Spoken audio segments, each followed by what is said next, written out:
Hello friends, welcome to my YouTube channel MedPlus. Today I am uploading a video regarding Aiims and Jipmer preparation video 2022. This video will help you to prepare well in Aiims and Jipmer exam. If you like this video, please subscribe, share and please watch till the end. So let's start.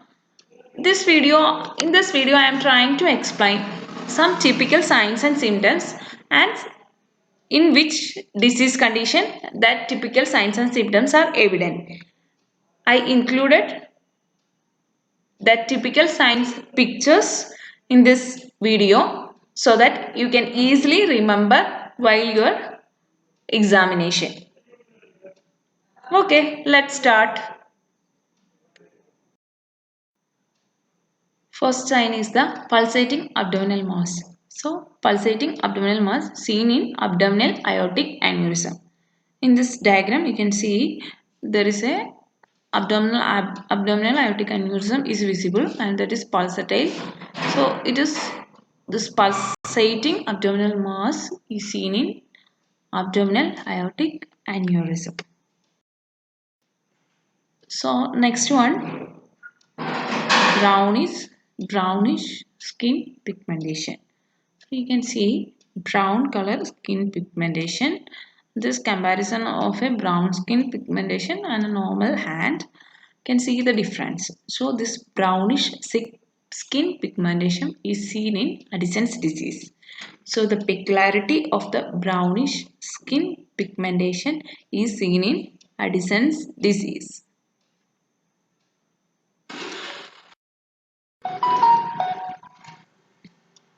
Next one, raccoon eyes.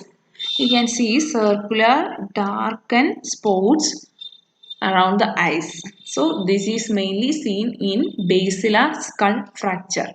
So this is mainly seen in basilar skull fracture. So raccoon eyes. You can see dark spots or dark circles around the eyes. So that is raccoon eyes mainly seen in basilar skull fracture.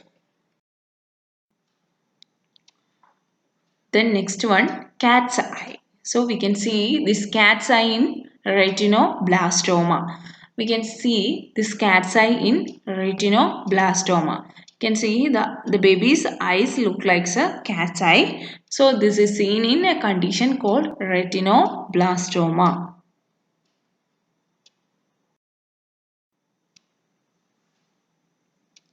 Next one, projectile vomiting. Projectile vomiting is a typical sign of pyloric stenosis. Projectile vomiting is a typical sign of pyloric stenosis.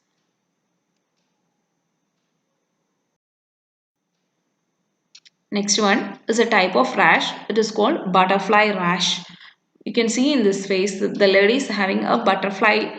This is a shape. This rash, this red color rash is a shape of butterfly, and that is seen in systemic lupus erythematosus (SLE). So it is an autoimmune disorder. So this SLE we can typically identify with butterfly rash.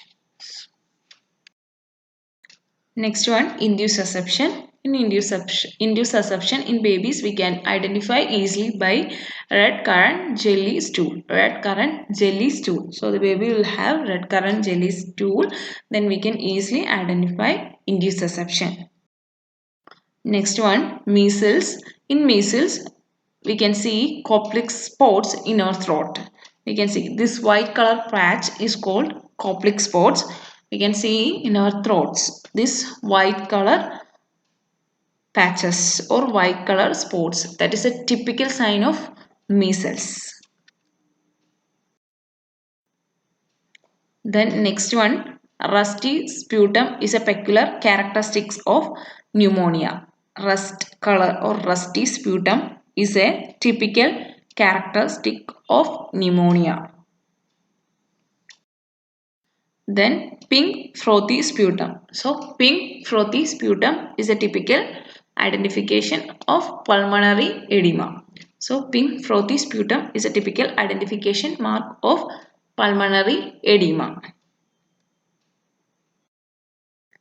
Then if a patient is having bladder cancer, or we can suspect bladder cancer if the guy is having gross painless hematuria. So gross painless hematuria is the main characteristic of bladder cancer. So bladder cancer, gross painless hematuria. Then next one, rice watery stool. Rice watery stool. Rice water stool or rice watery stool is seen in cholera. So it is caused by Vibrio cholerae, as we all know. It's caused by causative organism is Vibrio cholerae, and the typical sign is rice watery stool in cholera.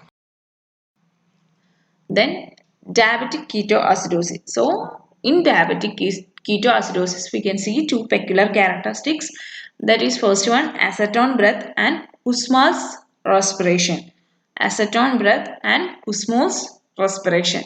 Acetone breath and Kussmaul's respiration in diabetic ketoacidosis.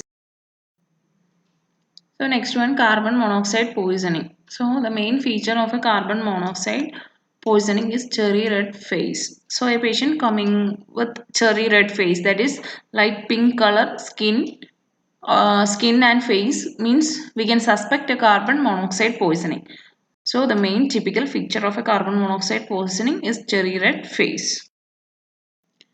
Then next is the Down syndrome. So one of the typical characteristics of Down syndrome is single palmar creases. Single palmar crease. Single palmar crease.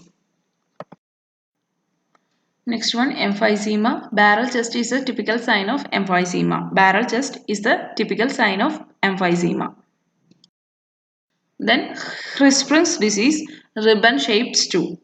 So Hirschsprung's disease, ribbon-shaped stool. So that is a typical feature of this disease.